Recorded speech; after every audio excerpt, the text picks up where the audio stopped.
ஒரு பெருகளின் நீண்ட பட்டியல் ஒரு கதையாக இருக்கலாமா? வம்சங்களும் கோத்திரங்களும் ஒரு கிரீடத்துக்கு செருகுகிறதா? ஆனால் அது நிலைக்கவில்லையா? தலைமுறைகள் எழும்புகின்றன, வீரர்கள் உருவாக்கப்படுகின்றனர், நகரங்கள் திரும்ப அமைக்கப்படுகின்றன. ஆனா ஒரு ராஜா வீழ்ந்து விடுகிறார். ஒரு நாளாகமம் அதிகாரம் 7 முதல் 10 வரை. இதை வாசித்து பாருங்கள். எப்படி வரலாறு அமைக்கப்படுகிறது, எப்படி இழக்கப்படுகிறது. எழுத்து திரும்பத் தொடங்குகிறது. இஸ்சக்கார் வம்சம் எண்ணிக்கப்படுகிறது. யுத்தத்திற்கு உறுதியாக எண்ணிக்கை பெருகுகிறது. பலம் எழுதப்படுகிறது. பேருக்கு பின் பேரு. பெஞ்சமின் வம்சம் நிற்கிறது. வில்விடும் வீரர்கள், கைகள் உறுதியாக, இதயமும் யுத்தத்திற்கு நிலையாக. மறைந்த இடங்களிலும் ஜீவன் வளருகிறது. கடினமான பூமியிலும் வம்சம் பெருகுகிறது. மனசே வம்சம் தொடரும். நப்தலி வீடு நிற்கும். காணப்படாததும் வளருகிறது. சிறிது போல தெரிந்தாலும் கர்த்தர் பிடித்திருக்கிறார். 5 மகள்கள் மறக்கப்படவில்லை. அவர்களின் பெயர்கள் எழுதப்பட்டது. அவர்கள் தங்கள் இடத்தில் நின்றார்கள். ஒரு வரிசை முன்னேறுகிறது. எப்ராயிமிலிருந்து யோசுவா எழும்புகிறார். ஒரு நாமம் தலைமுறைகளில் தொடர்ந்தது. மறைந்த ஆரம்பம் ஒரு ஜனத்தை நடத்தும். கர்த்தர் தலைவரை முன்னாலே அமைத்திருக்கிறார். ஆஷர் வம்சம் பெருகுகிறது. பலமான வீரர்கள் யுத்தத்திற்கு உறுதியாக, அழைப்பு வரும்போது உறுதியாக நிற்கிறார்கள். வரிசை இன்னும் தெளிவாகுகிறது. பென்யமின் வம்சம் சரியாக எழுதப்படுகிறது. ஒவ்வொரு பேரும் தன்னிடத்தில், ஒவ்வொரு கிளையும் கணக்கில். இந்த வரிசையில் பலமான செயல்கள் வருகிறது. சிறிது போல தெரிந்தாலும் அது வேகமாக நடக்கும். அவர்கள் வந்து நின்றார்கள். பூமி பிடித்து அமைந்தது. இடம் அவர்களுக்கு கிடைத்தது. அழைப்பின் மூலம் கர்த்தர் கொடுத்த இடம் உறுதியாக அமைக்கப்படவே வேண்டும். நிற்கும்போதுதான் அது நிலைக்கும். வரிசை தொடரும்.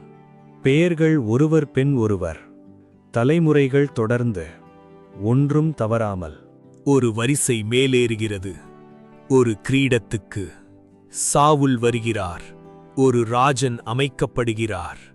கிரீடம் திடீரென வரது. அது தலைமுறைகளில் வந்து சேருகிறது. அது முன்னேறுகிறது. காலடி குறிப்புகள் தூரம் போகிறது. ஆனா அனைத்து வழிகளும் மகிமையில் முடியாது. இழந்த பின் இஸ்ரவேல் திரும்புகிறது. நகரங்கள் திரும்ப எழும்புகிறது. புனரமைப்பு ஆரம்பிக்கப்படுகிறது. பெயர்கள் திரும்ப எழுதப்படுகிறது. குடிகள் தங்கள் இடத்தில் அமைக்கப்படுகிறது. ஒழுங்கு திரும்ப வருகிறது. வாழ்க்கை தொடங்குகிறது. ஆசிரியர் திரும்புகிறார்கள். பலிபீடத்தின் முன் நெருப்பு திரும்ப எரிகிறது. ஆராதனை எழும்புகிறது. இடிந்தது மறக்கப்படாது. கர்த்தர் தன்னுடையதை திரும்ப அமைக்கிறார். லேவியர் திரும்புகிறார்கள். சேவையை எடுத்துக்கொள்கிறார்கள். சேவை தொடங்குகிறது.